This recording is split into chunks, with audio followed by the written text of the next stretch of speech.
Have you found yourself wondering, is there something more? If so, then you, my friend, are a dreamer in waiting. I'd like to welcome you to the Dream On podcast. I'm Julia Gentry, and along with my husband, Travis Gentry, we discuss real, raw, and not small talk conversations about faith, family, entrepreneurship, and all the things that matter most in this life in order to help people bridge the gap between what they currently have and what they really want most. Join us as we give you insights, tools, and strategy to chase every dream that's on the inside of you. But be forewarned, this podcast is not for the faint of heart, but rather those of heart. This is the Dream On podcast.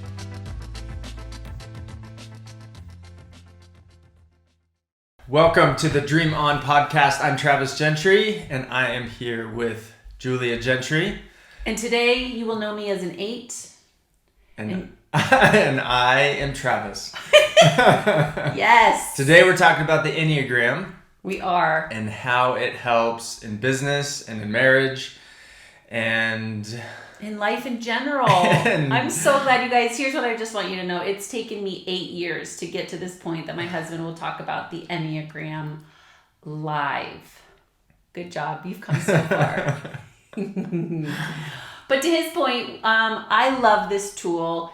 That's really what we're going to call it right out of the gate. It's a tool in our tool belt to know ourselves better and to know other people better. We will also say we are not experts on the Enneagram. We are just two people using it, me using it more than you. Yeah, let's be very clear.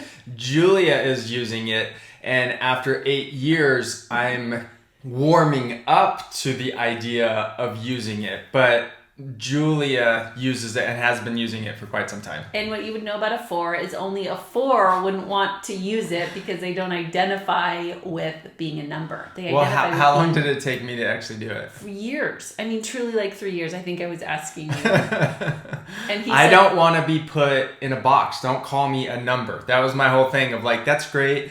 You can take the test and identify yourself as something. I don't want to be identified as anything, let alone a number on this system that you call Enneagram. So it took me a while to actually be open to it. And then I was like, okay, fine. Let's see what this is all about. And surprisingly, it was actually, there's certain little things that I was like, oh. No, he almost said spot on, y'all. He almost said, here's a basic fear of the 4, that they have no identity. Of course he didn't want to take the test, because then it would put him in the box and nobody would put a 4 in the box.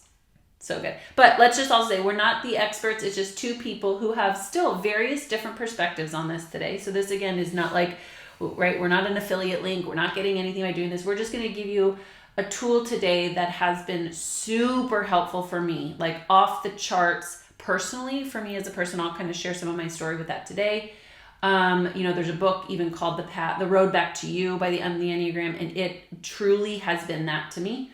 It's helped me know how to approach Travis better, whether he knew I was thinking about this or not. All of a sudden he's like, man, my wife is awesome when it comes to me. I know, because I've studied him on paper, but then it's really helped so many people that I work with as well. What I will also say to anyone out there who's like, I don't know what it is and it's demonic and I've heard different things about it, or I've taken all these personality profiles. It is not a personality profile. It is an emotional IQ gut check. That's what I would say.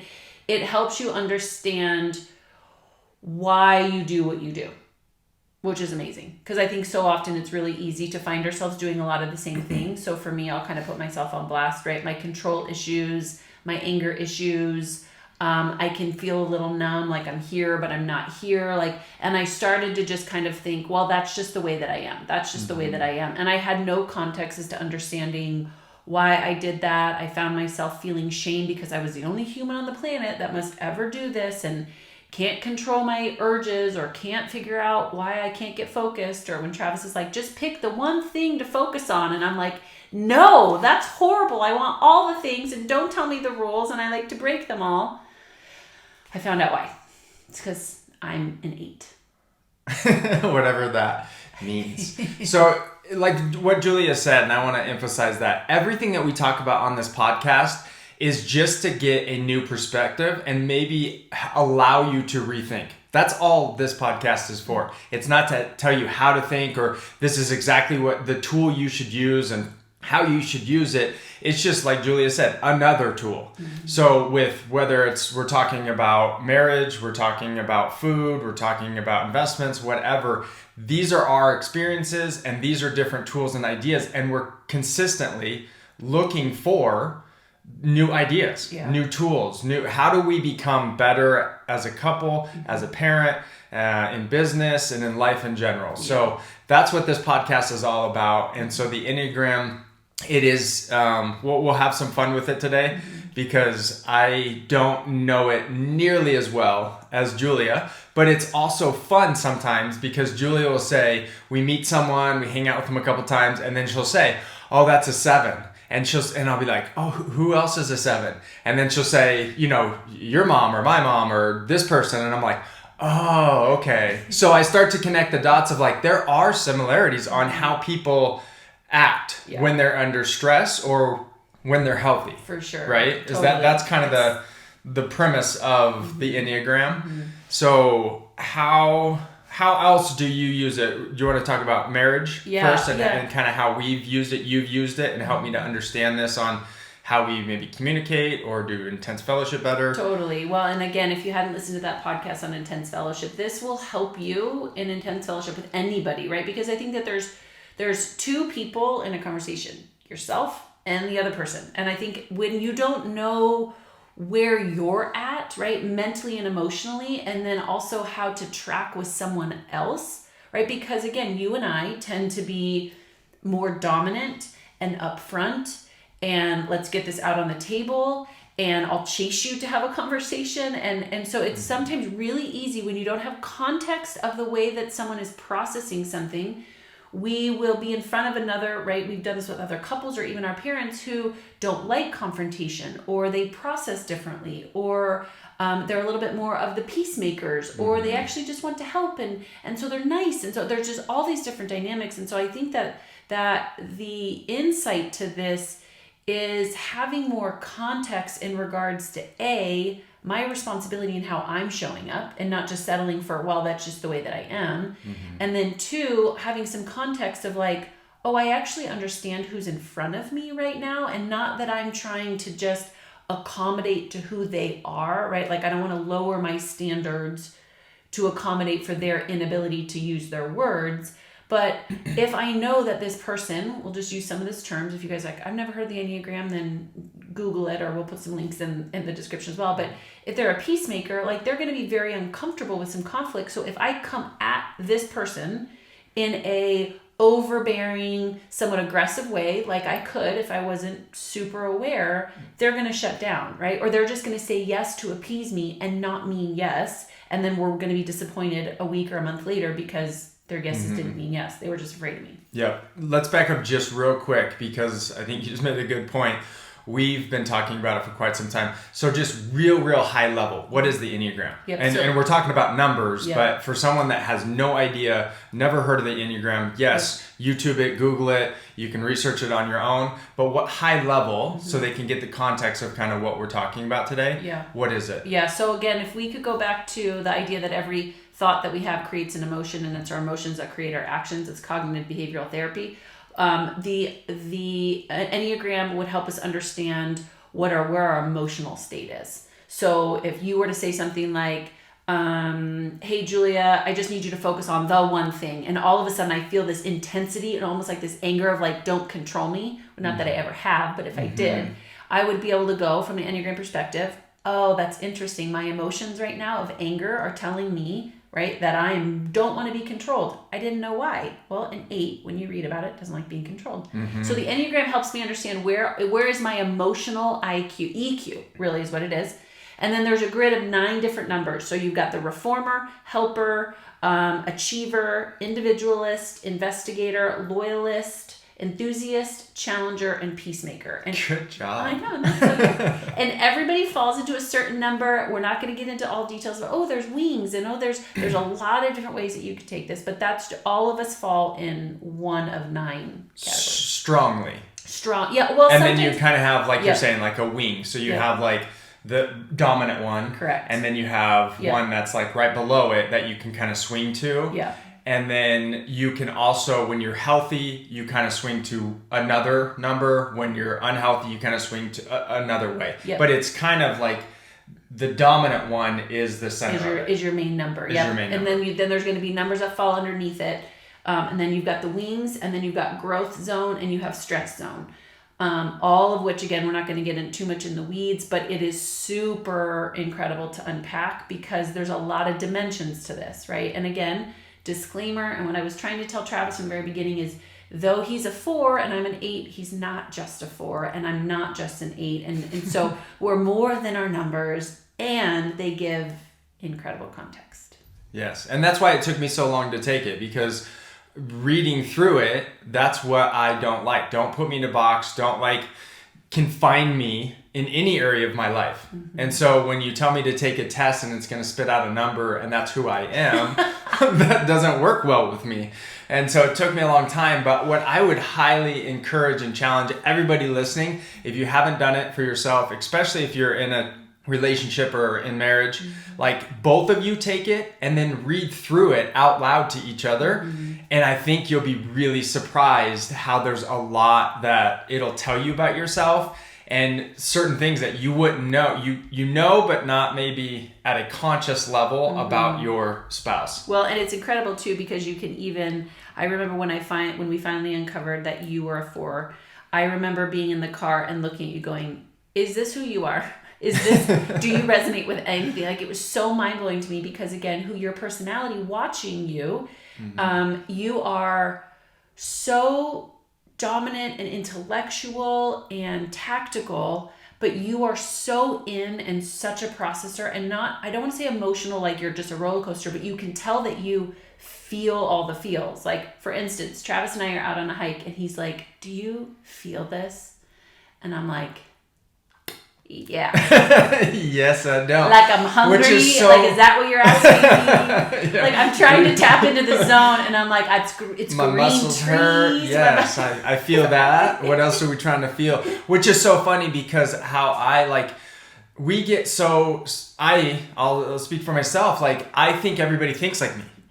Or feels like me. Mm-hmm. So when I'm out in nature, which is like my happy place, I feel like there's an energy out there. When we have traveled the country and I'm in different environments, there's an energy that I pick up on. I feel. And I try to rub up next to you. And so every time I would say that, I think Julia was feeling it. And now it's understanding, like, she does it in the same way that I do. Yeah. So it's like, it helps you to understand in different situations that whether you're feeling something, like emotionally, like when you're in a intense fellowship conversation, and how you're responding and what you're feeling relative to the other person and how you're communicating, like, it all goes, like, this really helps you be like, oh, so even if I'm trying to get a response out of you, the way I would want the response is, that's not how it's working and you're processing it. For sure. So that's why, like, going into intense fellowship, it's really hard at the beginning until you start to understand each other and the love languages and Enneagram and all the things of like, oh, like, I could actually get more out of this conversation if I just understood. Yes. Yeah. Julia. Like, how she actually responds and her emotional, like, state. Yes. Not my emotional state. Okay, can we just talk about something you just said, though? You just said, I can actually get more out of this conversation if I understand Julia. Like, this is huge when you're in a relationship. Not only can you get more out of it when you understand the person sitting across the table, but you can get more out of it when you just understand you, and like starting to realize, like, man, this is a gift, right? Even as you dive into you being a 4, you're like the smallest percentage of the population. And so when you start to realize, man, there's so much to get to know about me, right? Because I feel like all of us are comparing ourselves to everybody else, or who we should be, or who we could have been, or Instagram, or all the things. And we're getting farther and farther and farther away from ourselves and knowing the beauty in ourselves, our strengths and our weaknesses and our tendencies. And so I just feel like we could be getting so much more out of ourselves if we knew ourselves, and we'd be getting so much more out of our relationships if we knew the person on the other side of the table, right? And just the context, not even their experiences and their stories, but like how they, like for me to know when we go out and you're looking at the beauty and nature, I just like to go because I like to try to see it through your eyes. Because he's like, do you want to go somewhere? I'm like, no, I'm good here. Because I'm not going to generally feel differently here than I would there. And I have my feelers and being a little dramatic here. Yeah. But for me, a lot of times I like to go with you because I like to go, and I don't try to be, I don't want you to know that I'm asking this specific question. I'm going to give myself away, but I want to I will ask you, what do you feel? Because I know you're feeling it. And so I'm like, I want to know what you're feeling in this moment so I can tap into the zone. And now I recognize I don't tell Julia how I feel unless she asks, because it's not the same way. Like going on a hike, I went with the kids and there's like these 6-7 waterfalls. And it's just, I know that I'm feeling an energy relative to like if you were there with me. It was just me and the kids. And it's just so interesting to me how people can perceive different environments and conversations, whether it's intense or not, whether it's a hard conversation that someone's needing to have and why they avoid it. And so now identifying and it gives you the understanding of someone and why they do what they do. Mm-hmm. But there again, doesn't define you. That's not, because it depends on if they're in a healthy state or not a healthy state. Yeah. It just gives you a range of like, okay, maybe I can identify like why they're not wanting to have this conversation. Because Julia tends to like hard conversations. She's like, let's do this. I love the hard conversations. Mm-hmm. And there's a lot of people, and we have family that don't. They avoid the hard conversation at all costs. Yeah. And so that's when sometimes the person's all riled up to have productive, intense conversation, and the other person is like running from the conversation and hiding. Yeah. And then the other person can judge them and get more angry because it's like, no, let's just do this. Yeah. Yeah. And it's interesting because I've noticed even, we have different, I think, internal commitments or how do I want to say this, goals in our relationship. So I would have said probably 5 years now, but unconsciously, my goal with you is always, I just want to make my husband happy.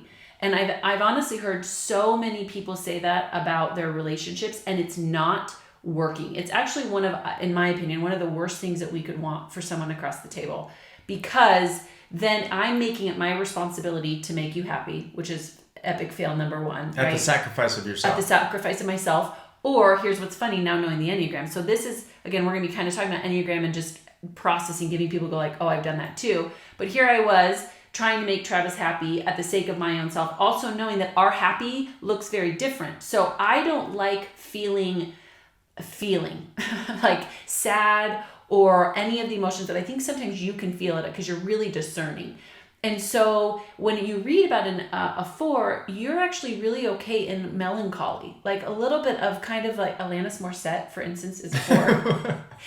But like Travis you do really well in even kind of like the harder, darker spots, and you don't really run on high, exasperated energy all the time. So I would watch that thinking, he's in hell right now. And good morning, right? And there are people like wanting to make him happy, like trying to be like, show no sign of weakness, being the 8, show no sign of weakness, let nobody know that you're having any emotions other than a 10 out of 10. And so I'm trying to make you happier, not realizing that actually you're cool, like you don't have to feel the highs of highs all the time. And so I'm forcing that, and it's not working. Like you actually don't like a happy pitch in the morning, like you like the variety of emotions, like you're very comfortable in the different change of sceneries, and like that was so insightful for me because my commitment in making you happy was actually not serving you, and it wasn't serving me. Yeah. Well, specifically I would say, so let's like traveling. Yep. That's a big one. I think because I tend to be a little bit, and most people don't know, and I'm working on it, of like, you'll know when I'm happy because I tend to not like have these huge swings of like emotional, like I'm so happy and I'm excited and run around and all these things, and then I'm so sad. Mm-hmm. I tend to stay pretty calm, even though inside you're feeling all I'm feeling it all. And so I think traveling was a big one. I feel at home when there's like not uncertainty, but it's like the variety and adventure, and I don't know where we're going, but we'll know when we get there kind of thing. Yep. And that stresses and amps you out. And so I think it's helped you grow when we went and traveled the country over the last 5 years. Yep. But now recognizing and understanding that of like, we can help each other through this process, because if I don't have those adventures, if I don't go out and do and try new things and drive a different way home, and it takes another 5 minutes, like we were driving the other day and you're like, this is probably a longer way. Are we just wanting to get like, we're not in a rush to get there. I said, are you driving for the sake of adventure, or are you driving for the sake of efficiency right now? And did you like how I asked that? Yeah. Because sometimes you look at me like, okay, do you want to drive? Because I'll be like, are you going the long way home? Like kind of a jerky answer. This again, to your point, get more out of our relationships. My jerky answer, again, being an 8, we can kind of be jerks. Let's get there. Let's get there. Like I know doing? The fastest way to get home. I know the fastest way to get there, and you're wrong, and let's just walk this out. This is, again, how it could go wrong. And I know this about myself, and I know your makeup too. And so I almost have to check myself, because I could easily say, what are you doing? This is not the right way. And I know what that we probably say more, because he would look at me and either go, would you like to drive? And then it won't end well.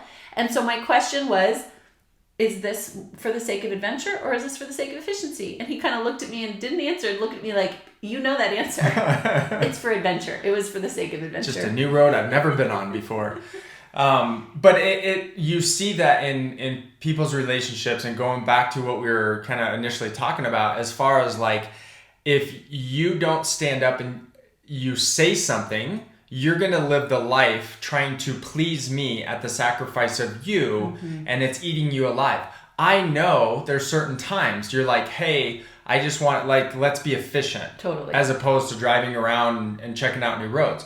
So that's an understanding that we have. Or an adventure. I don't want to go on this adventure, but take 1 or 2 of the kids or go by yourself. Yeah. I just don't need that, but I know you need that. For sure. And so that's where it's really helped our relationship, not swinging to one side or the other. Because if we were traveling full time right now, 1, we'd both be amped out with 5 kids. Yeah. But 2, that's not like what makes you happy. Like that's not your happy place. It is mine. Yeah. So it's the understanding of like, okay, like we can both get what our heart's desire is. For sure. And I think that the more that we have spent individual time owning what our desires are, and owning why we think what we think, and owning why we feel what we feel. I mean, I think you and I have done a decent job of realizing, like, I need to own my mental, emotional, spiritual, relational state before I can kind of, do this well with you. And I think that to your point about the RV, it would have been, and I heard this from so many people of like, oh, I wouldn't have done that, or I couldn't have done that, or, my control issues, or I'm just a planner. Exactly. So I'm not saying that everybody needs to go on an RV, but if I accommodate for that, like I'm a planner, I'm a 9, now playing the devil's advocate. If I keep just saying I'm a controller, then I would have never realized, because everything in me, all my control issues were completely flip-flopped and upside down. And though it's not sustainable, it was such a good journey for me, because what I started to learn is that though I have become a learned controller, right? Control protects me, control keeps me safe, control makes me feel strong, like all of my reasons for wanting control as opposed to me being a controller. It helped me realize that actually my aim as a person, as an 8, is surrender.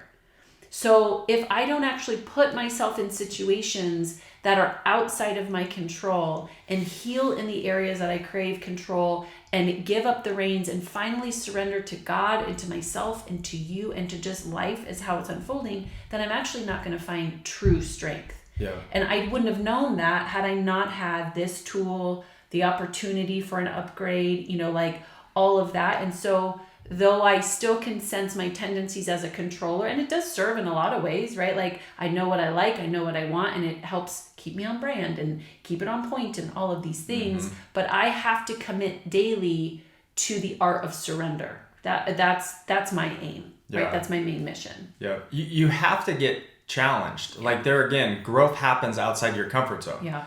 So a lot of people tend to get frustrated, and that's when intense fellowship increases, or avoidance, or whether it's money problems or sex problems within a marriage, it's like the avoidance of those conversations. But that's when growth happens, is having those conversations. And so it's like living in a comfortable hell opposed to a comfortable hell as opposed to uncomfortable heaven. Yes, thank you. Yes. But what's interesting about this, and I love growth happens outside our comfort zone, and then you're like, or does it? Right? Because if you look at the Enneagram, or if I watch my behavior, and you know probably way more than most people do, but I would love to say that in uncomfortable situations is always an opportunity for like, oh, surrender. No, I've had a ton where I isolate or I freak out. I mean, you've seen me like burn a bridge in a moment. And I know that I can see myself doing it. I think you've even gone, hey, you just lit that thing on fire. We have that context now. I'm kind of but it was because the growth moment happened. It got me outside of my comfort zone, and I didn't have the emotional tools to go, I have two choices. I either surrender and I take a deep breath, or I stress out and I burn this bridge. Mm-hmm. This is why I feel like understanding this tool is so huge, because I didn't know that I had a choice. I didn't know. And so all of those moments prior, all I knew was what I saw myself as this controller, burn the bridge, need nobody, and just keep moving forward without thinking about it, as opposed to, what if I just surrendered and I took a deep breath and I stood with my whole heart in this moment? I didn't know that was an option, nor did I think it was safe. So it's interesting, even you hear, yes, growth happens outside the comfort zone. That's awesome for our magnets on the fridge, but it's not awesome when you don't know what to do with yourself. Yeah. Right? Well, most people avoid at all cost any uncomfortable feeling. Yeah. And so whether it's a conversation with a coworker or your spouse or your kid, like you avoid it, as opposed to saying, and there again, it's like, well, I'm just not a good communicator. And you're like, says who? The person who doesn't practice. Exactly. Says you, and that's how you identify yourself. And now that's just what you carry with you of, I'm not a good communicator, so I can't have that type of conversation with you. Well, I didn't grow up in a house that we over communicated. Yeah. We under communicated. Totally. But I've learned how to, because what I want is more important. And so I need to communicate, have some conversations to figure out, like, I can't just expect someone to be who I want them to be without a conversation. So good. And especially your kids, like, you have to have those conversations. And whether it's apologizing because you kind of blew up at them, and over communicating and talking to them. So when something happens to them, or they're in an uncomfortable situation or get peer pressured or whatever, they feel comfortable to come to you to talk, because you've practiced that habit of communicating. For sure. Well, and I think what's interesting about knowing this, and even the title of that book, the road back to you, is that in some levels this is like this prophetic language. And so I can even now notice that if you're starting to get a little critical or you're disconnected, it's really easy to start making that mean something about me. It's really easy to judge you. It's really easy to do all the unhealthy things that I would do, as opposed to going, wait a minute, this is not who he is. Mm-hmm. Why? Because I know who he is on his best day. Not just the Enneagram on paper, though that helps, right? Because even if I look at, who you are on your best day, right? This is why I think it's so cool. This is why I love my husband, because on his best day, he's profoundly creative, he's inspiring, he's self-renewing, he's super creative, he's totally aware, he's on a search for the essence of life, he's sensitive, intuitive, gentle, compassionate. That's my husband, everybody. So what I have to find myself doing is, in a moment that if you're being critical or disconnected, instead of going, well, he's just disconnected because of this, or, he's critical as this, and shutting down, I have to go, that's not who he is. He's creative and inspiring and self-aware and introspective and sensitive and intuitive. And so now I actually need to approach you like that. Yeah. That's even for our kids and ourselves. 100%. And it's always like the thing under the thing. So literally, and I hate using that word, literally. Malachi says it too. Literally. Literally.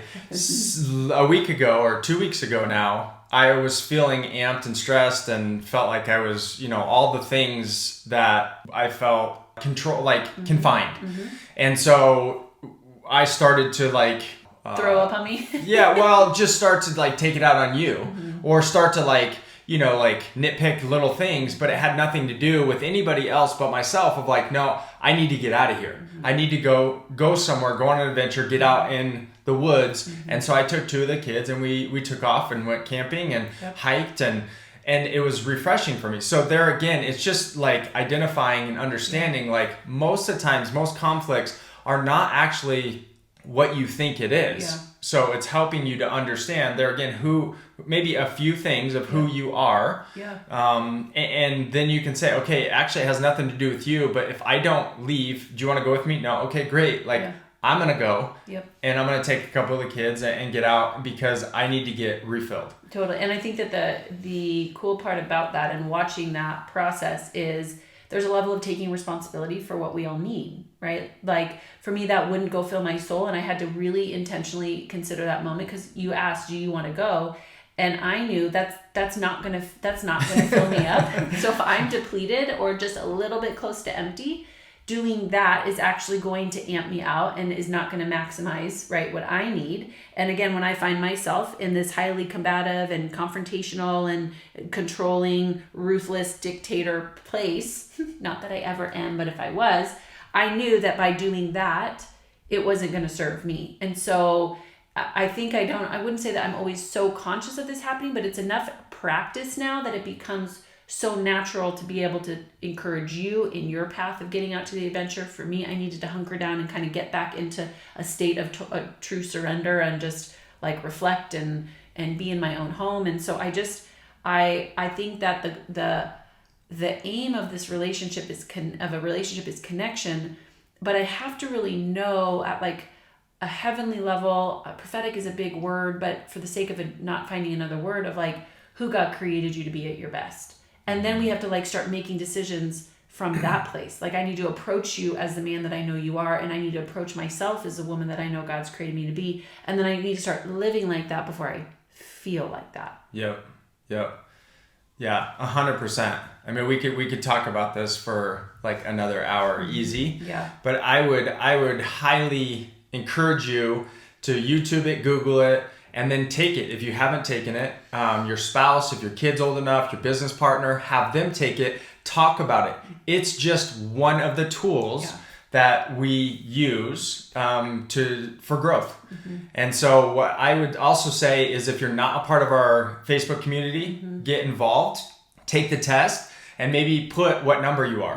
And we can start to have some conversations in the Facebook group of who you are and maybe certain things that stand out to you that resonate after you read and identify which number you are. Which is funny because I do have friends now that once I'm like, okay, I want to be their friend. Within a week, I'm like, if you want to be my friend now, you have to take this test.